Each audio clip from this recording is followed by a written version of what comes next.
किसी न किसी वनस्पति में उसकी एक अपनी स्वाभाविक प्रॉपर्टी होती है, उसका एक विशेष गुण होता है। तो एक ऐसी ही औषधि है जिसको आप देख रहे हैं, इसका गुण होता है शरीर से कफ को बाहर निकालना। जिन छोटे बच्चों के सीने में कफ जमा हो जाता है तो उनको कफ को ये बाहर निकालने का काम करती है। तो आप देख रहे हैं योग आयुर्वेद यूट्यूब चैनल। तो आपको हम इस जड़ी बूटी के बारे में आज विस्तार से बताने वाले हैं, इसका परिचय, इसके गुणधर्म, इसका उपयोग और इसकी मात्रा और इसके प्रयोग किस प्रकार हम कर सकते हैं।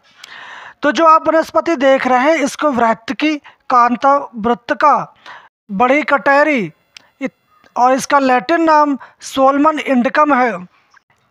इसका पौधा गजबर होता है और ज़मीन पर सब तरफ फैल जाता है, क्योंकि इसकी लंबाई ज़्यादा बढ़ने के कारण ये ज़मीन पर फैल जाता है। इसके पत्ते बैगन के समान होते हैं, इसलिए इसको बैगन रेंगड़ी के नाम से या बैगन कटेरी के नाम से भी जानते हैं। और इसका फल आंवले के बराबर होता है। कच्ची हालत में इस पर काले या थोड़े से हरे धब्बे पड़े होते हैं और पकने पर यह बहुत पीला हो जाता है। इसका स्वाद कड़वा होता है। इसकी शाखाएं और पत्तों पर बड़े बड़े तेज नोकदार कांटे होते हैं।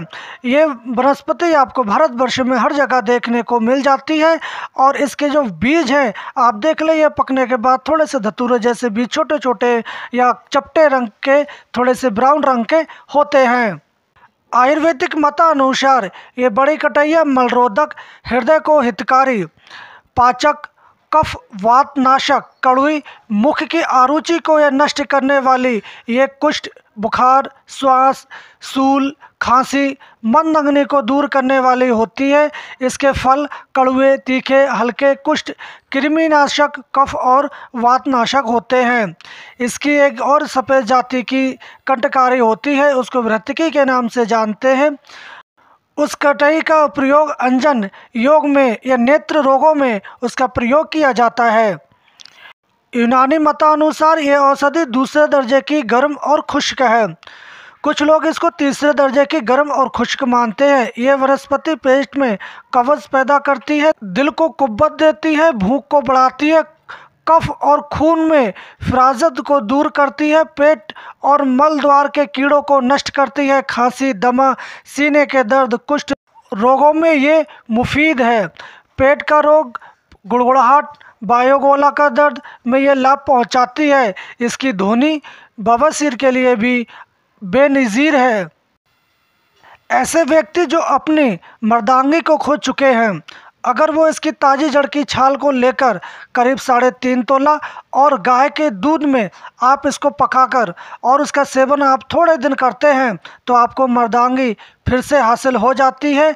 और इसका जब प्रयोग करें तो आप खटाई और बादी चीज़ों का बिल्कुल परहेज करना चाहिए। इसके फल को काटकर उसके टुकड़ों में आप नमक मिलाकर खाने से छाती में जो कफ है वो निकल जाता है और आपकी पुरानी से पुरानी खांसी मिट जाती है। इसकी जड़ का आप रस पीते हैं तो आपकी जो दमे की तकलीफ़ है वो भी कुछ दिनों में चली जाती है।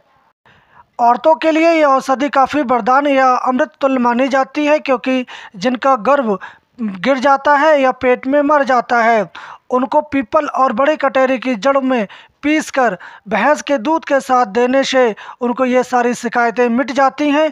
और आपके जो ऊपर के अंग हैं जो ढीले हो गए हैं उसमें इस कटहरे की जड़, अनार की जड़, कंदूरी की जड़, इन सबको पीसकर आप उन पर लेप करते हैं तो वो कठोर और मजबूत हो जाते हैं। आप समझ जाइए मैं किसके बारे में बात कर रहा हूँ। इसकी जड़ का प्रयोग आप अगर आंतरिक या खाने में लेते हैं तो ये तीव्र उत्तेजना पैदा करती है। दांत के दर्द में भी इस वनस्पति को लगाने और धोने देने के लिए काम में लाया जाता है। प्रसूति के कष्ट में इस औषधि का प्रयोग किया जाता है। ये औषधि मूत्र निशारक और कफ निशारक होती है। मूत्र घात संबंधी रोगों में तथा कफ संबंधी बीमारियों में इसको अत्यंत लाभकारी औषधि के रूप में प्रयोग किया जाता है। इसको रात भर पानी में भिगोकर आप सवेरे छानकर मसलकर मिश्री के साथ पी जाते हैं तो आपके सुजाक में लाभ प्राप्त होता है। इसकी जड़, छाल, पत्ते और फल आप लेकर पानी में आप इसको उबालें और उस पानी से आप कुल्ला करते हैं तो आपके दांतों का दर्द दूर होता है। इसको पानी में पीसकर आप सिर के ऊपर जो चांद है उस पर आप इसका लेप करते हैं, या इसके पत्ते जड़ को पीसकर आप इसका रस नाक में टपकाते हैं तो आपकी जो नक्शीर है वो तुरंत बंद होती है।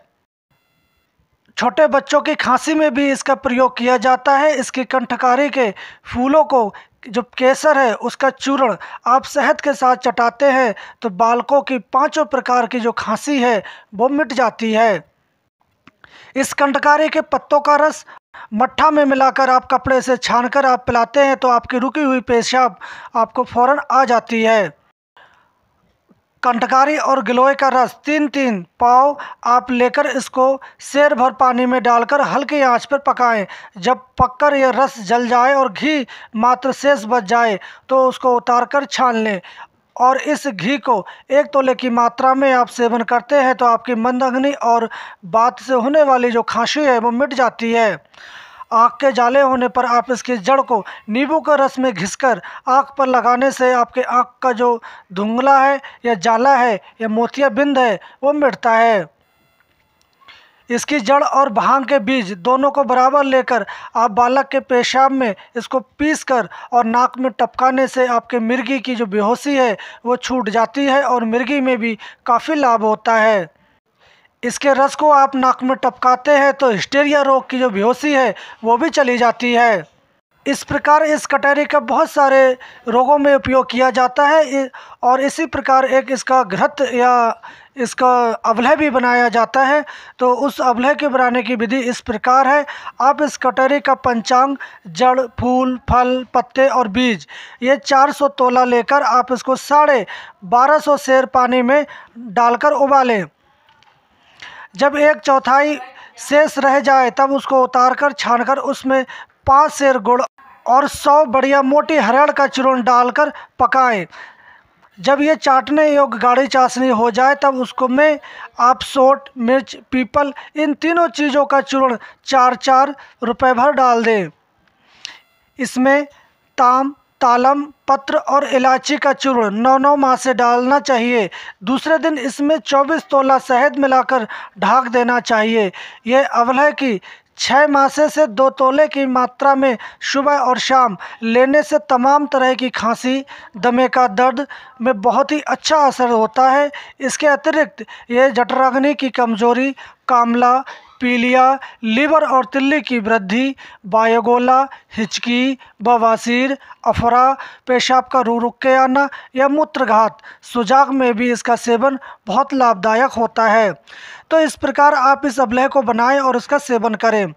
तो इस बड़ी कंठकारी का प्रयोग आप कौन सी बीमारी में किस तरह करते हैं आप हमें कमेंट बॉक्स में जाके बता सकते हैं। तो इस बड़ी कंठकारी की जो महत्वपूर्ण जानकारी है वो यहीं समाप्त करते हैं, और हम कल फिर मिलेंगे एक नई औषधीय जानकारी के साथ। तब तक के लिए जय हिंद।